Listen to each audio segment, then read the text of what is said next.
What's up, Rubits? Little Big Robots back with a video. Today I'm talking about this, which I believe is the Diamond Select. Diamond Select Bracer. What's his name again? Let me see if I have it here. Bracer Phoenix. This is an action figure. They go between $25 and $40. Depends where you get them. I've been wanting one of these guys forever. I've been seeing them for 35 and 40. I was like, I was in a shop and they had it. I was like, I might as well just grab one. I did. They had all of them, but I decided this was the coolest looking one. I thought I'd give it a try. It felt and looked a little metallic, but let me tell you, the build quality in this guy is not that great. Just warning, wait for these guys to go on deep discount to get any of these. This is my jam. I love robots. I wasn't a huge Pacific Rim fan. I liked it. I thought it was fun, but I didn't think it was as good as... It felt kind of a little bit like Hollywood schlocky. It wasn't really super fun. It was more cheesy than fun. I kind of wish they would have just ignored the humans story stuff and just had great big robot stuff. It got a bit hokey, and it was so computer generated that there was no real reality to it. It didn't feel very heavy or real to me, but it was still a fun. They're still fun movies. They were both okay. Will I get any more of these figures? I don't think so unless they go on deep discount, because the problem is the paint job is really good. It looks fantastic. There's some great weathering and stuff on here, some really nice little details. Nothing that you couldn't do by yourself. You could do this kind of paint job really easy. In fact, it's a pretty sloppy paint job, but you do get some nice panel lining and little details and stuff like that. Excuse me. Get this little number on the front here, 6. I'm not sure what that is. I can't remember the movie very well. Some of these might be from the comic or something, I think. But anyway, they have details. They have some nice paint jobs, but they don't have build quality. This is not metal at all. This is all like a rubberized plastic. And you can even see in the arm there, the ball joint, so kind of sitting there.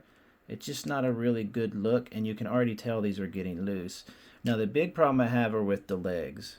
In the package, it looked better, probably because it's being held by the blister pack, the blister packaging. But as you can see, they're a little bit bowed. I can't get them to do anything great. There's just not a whole huge range of movement other than that.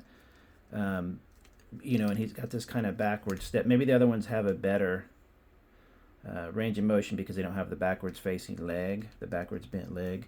But getting them to stand has just been a nightmare. To put them in great poses, you really can't do much with them. You can raise the arms, you can do a good pointing thing, maybe a fist or whatever, but he feels like that is going to pop out at any moment. So I'm a little bit worried about it.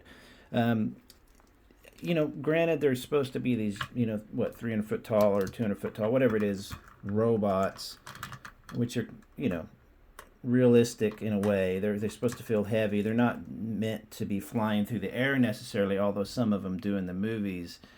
But they don't really feel, the toy at least doesn't give you that premium feel. I would have rather them have done these in metal, or at least some metal, given them a heft and a weight and a really premium feel, and charge 60 or 70 bucks. As it is now, let me give you a comparison to what I'm talking about.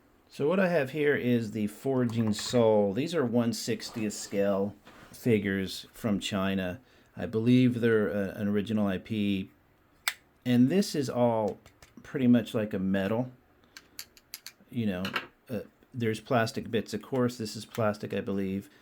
But you can see the metal pins. There's a quality to these guys. Now, these guys are between $50 and $75, depending on the line. They have guns, they have some cool stuff, the hands move individually.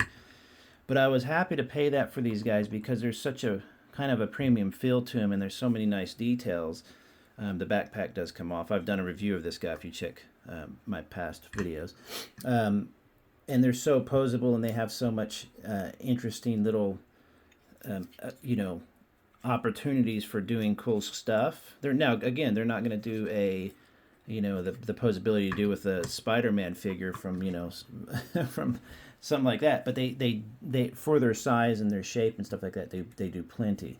But these guys are what I would spend 50 to 70 on these guys. I think I spent 50 something on these. They were on sale. I got 2 or 3 of them. And then you have this guy who I think paint-wise looks much better, but I wish he had just anywhere near the build quality of this guy. This guy is just, you could see dropping him on the floor, and taking a fall. It feels like a toy that you could play with. This feels like, if I was to pose it too much, all this is going to pop out of shape.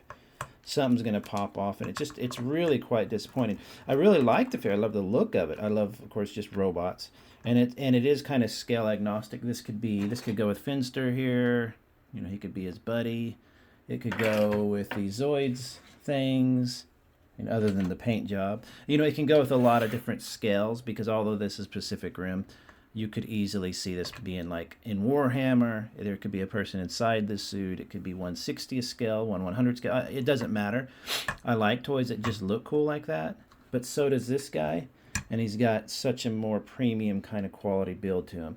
He has a cockpit, all that stuff like that. I wish the head could come off, and you could have swapped it with a head, maybe that had a little pilot inside, or you could see inside or something. So for $40, I think most of the money for these guys went into their paint job. And it's a bit of a shame, because I would rather them charged more and given more of a premium feel, if that makes sense. But he's a cool looking fig, don't get me wrong. Wait, if you see these like $25, $30, $25, I would definitely pick them up. I'd pick them all up over time.